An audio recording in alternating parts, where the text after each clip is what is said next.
గౌరవ సభ్యులు మల్లారెడ్డి గారు.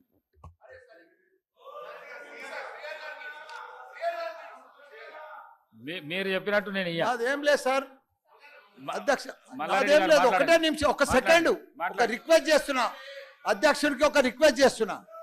14, 15 వసంత పంచమి ఉంది కాబట్టి అందరి కోరిక మేరకు, సభ్యులందరి కోరిక మేరకు పెళ్లిళ్ళు 26,000 పెళ్లిళ్ళు ఉన్నాయి కాబట్టి ఆ 2 దినాలు సభ పెట్టొద్దని మా రిక్వెస్ట్, అంతే. గౌరవ శ్రీహరి గారు 2 నిమిషాల్లో కంప్లీట్ చేయండి. ముకుందా జ్యువెలర్స్ తెలంగాణలో మొట్టమొదటి ఫ్యాక్టరీ అవుట్లెట్ మన కొత్తపేటలో ఫిబ్రవరి 14న గొప్ప శుభారంభం. అధ్యక్ష, చాలా సుదీర్ఘంగా చర్చించాము.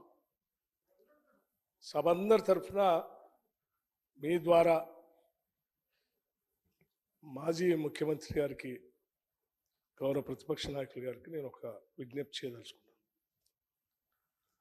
కృష్ణానది నీళ్లకు సంబంధించి చాలా రాష్ట్రానికి సంబంధించినంతవరకు చాలా ముఖ్యమైనటువంటి అంశం. జరిగినటువంటి అన్యాయాన్ని ఉత్తమ్ కుమార్ రెడ్డి గారు కళ్ళకు కట్టినట్టు ప్రజెంటేషన్ ఇచ్చి ఉన్నటువంటి అపోహలన్నింటినీ పటాపంచలు చేసి జరిగిన నష్టాన్ని ఏ రకంగా సరిచేయాలో వారు చాలా స్పష్టంగా సభలో మనందరికి చూపించారు, రాష్ట్రానికి కూడా చూపించారు.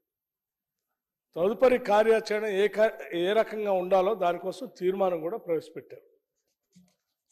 అటువంటి తీర్మానం పైన మాజీ ముఖ్యమంత్రి గారు కూడా 10 సంవత్సరాలు ఈ రాష్ట్రాన్ని పాలించారు.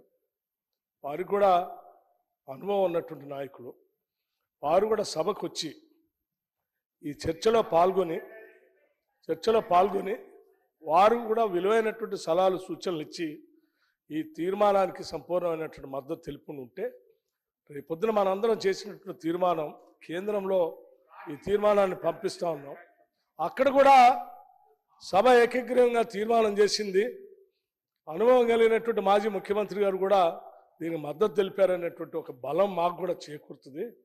చాలా బాగుండేదని మేము ఆశించాము అధ్యక్ష. నేను ఇప్పుడు కూడా వారికి విజ్ఞప్తి చేస్తూ ఉన్నాను.